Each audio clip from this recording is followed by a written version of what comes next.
আমি আপনাদের সাথে এখন যে বিষয়টা নিয়ে কথা বলবো সেটা হলো গেজ ম্যানিফোল্ড বা প্রেসার গেজ মিটার নিয়ে। অর্থাৎ আপনারা চিত্র দেখে বুঝতেছেন যে আমি এই বিষয়টা নিয়ে কথা বলবো এখন। তো এখানে দেখেন এটা কাজ কিভাবে করে। আমি যদি সিঙ্গেলটা দিয়ে বুঝাই, এটা কাজ কিভাবে করে। তো যখন আমরা এটা ধরেন আমি সিলিন্ডারের প্রেসার মাপবো, তো এখান থেকে যখন আমি হোস পাইপের সাহায্যে এখানে কানেক্ট করে দেব, এই চাবিটা যখন খুলে দেব আমি সিলিন্ডারে, তখন কি এখান থেকে যে প্রেসারটা রিলিজ হয়ে এখানে চলে যাবে না? এটা অবশ্যই কি বন্ধ থাকা লাগবে।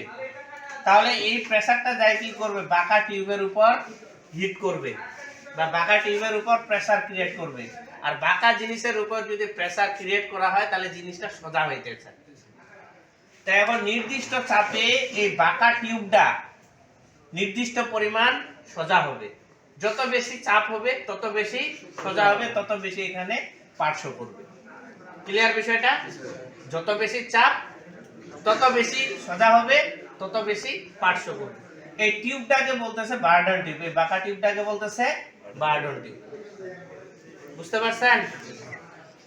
তো আমরা ওই যে বাজারে এককালে যখন গেছি, বাজারে এক ধরনের খেলনা পাওয়া যায়, এখনো পাওয়া যায়, যে একটা বাঁশি সিস্টেম ছিল। এভাবে ফু দিলে প্যাঁ করে কি হইতো, সোজা হইতো, আবার ছাড়ে দিলে প্যাঁ করে কি হইতো, বাঁকা হইতো। এটা থেকে আমরা কি বুঝছি? এটা থেকে আমরা এটাই বুঝছি যে বাঁকা জিনিসের উপর যদি চাপ দেওয়া হয় তাহলে জিনিসটা কি হইতে চায়, সোজা হইতে চায়। ঠিক এরূপ এখানে যখন আমরা প্রেসার দেই তখন কি হবে, নির্দিষ্ট পরিমাণ চাপে নির্দিষ্ট পরিমাণ সোজা হবে, তখন নির্দিষ্ট পরিমাণ এখানে কি করবে, পার্শ্ব করবে। বিষয়টা কি বোঝা গেছে? এই হইল সিঙ্গেল প্রেসার গেজ। এই ডাবল প্রেসার গেজও তাই। আমরা যখন কম প্রেসারে কাজ করি, সেটা যদি 220 হইতে এদিক হয় বা 250 মধ্যে হয় বা 200 মধ্যে হয়, হাই প্রেসার হয়, বেশি প্রেসার হয়, তখন কি আমরা এই ডাবল প্রেসার গেজের হাইটা ব্যবহার করি। কোনটা ব্যবহার করি? হাইটা। আর এটাকে বলা হয় ল। এখানে দুইটা থাকে, যেটা আমি হাতে নিয়ে আছি সেটা কি ল প্রেসার গেজ। ল প্রেসার গেজ এটা ব্যবহারই করতে, কিন্তু এটার নাম আসলে ল প্রেসার গেজ না, এটার নাম হলো কম্পাউন্ড গেজ। কি gauge? Compound gauge. Compound gauge কেন বলছে?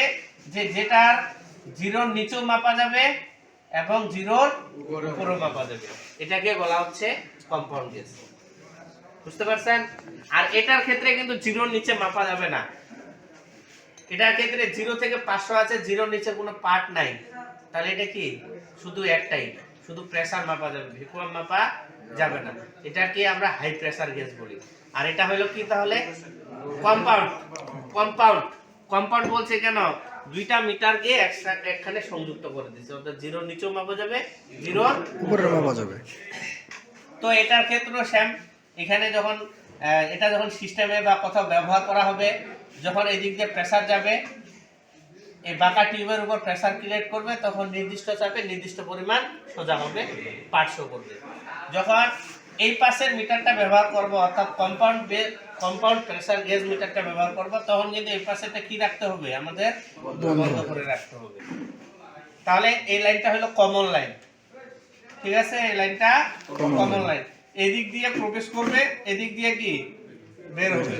যেটার ক্ষেত্রে সিঙ্গেলের ক্ষেত্রে দেখেন, এদিক দিয়ে বের হলো, এদিক দিয়ে কি ঢুকলো, প্রবেশ করলো। তো এখানেও সেম। যখন আমরা হাইটা ব্যবহার করব বা এসির কোনো কাজে ব্যবহার করব, তখন এই পাশেরটা বন্ধ, এই পাশেরটা চালু। ক্লিয়ার বিষয়টা? আবার কোনো কোনো ক্ষেত্রে দুটাকে একসাথে ব্যবহার করা হয়। জিনিসটা বোঝা গেছে তো নাকি? জি স্যার। এই হলো গেজ ম্যানিফোল্ড অর্থাৎ প্রেসার গেজ মিটারের যে আপনার অভ্যন্তরীণ মেকানিজম, সেটা আশা করি আপনারা বুঝতে পারছেন। এরপরে আমি এটা আপনাদের খুলে দেখাবো। এই যে এই টিউবটা আছে না, বার্ডন টিউবটা, বা কিভাবে এখানে যে আরো অনেকগুলো মেকানিজম আছে, পিডিয়ম আছে, গিয়ার আছে, এগুলা আপনাদের আমি এই খুলে দেখাবো এখন, এবং প্রেসার দিয়েও দেখাবো যে কিভাবে মেকানিজমটা কাজ করে। যারা অনলাইনে ভিডিওটা দেখতেছেন তারা অবশ্যই পরবর্তী ভিডিওটাও দেখবেন। আশা করি সেখান থেকে আপনি ভালো কিছু জানতে পারবেন। এই পর্যন্ত।